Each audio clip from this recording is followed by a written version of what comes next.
సరే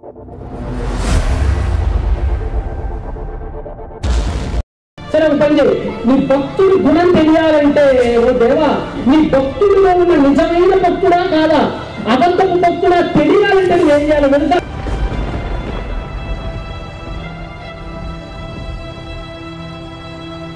ఒక్కసారి అతనుకున్న మేళ్ళన్ని తీసి ఒక 10 కీడులను అతని జీవితంలో రప్పించాలి. నిజమైన భక్తుడా కాదు తెలిపోతాడు అంతే.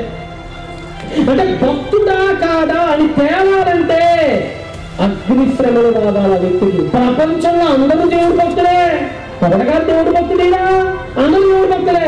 మరి ఈ భక్తి నిజమైనదా, ఈ భక్తి అబద్ధమైనదా తేలాలంటే తేలికి పెట్టినట్టుగానే ఒక పరీక్ష, మనం ఒక గుడ్డు కోడి గుడ్డును పెట్టినట్టుగానే ఒక పరీక్ష, దేవుడు మనకు కూడా ఒక పరీక్ష పెడతాడు.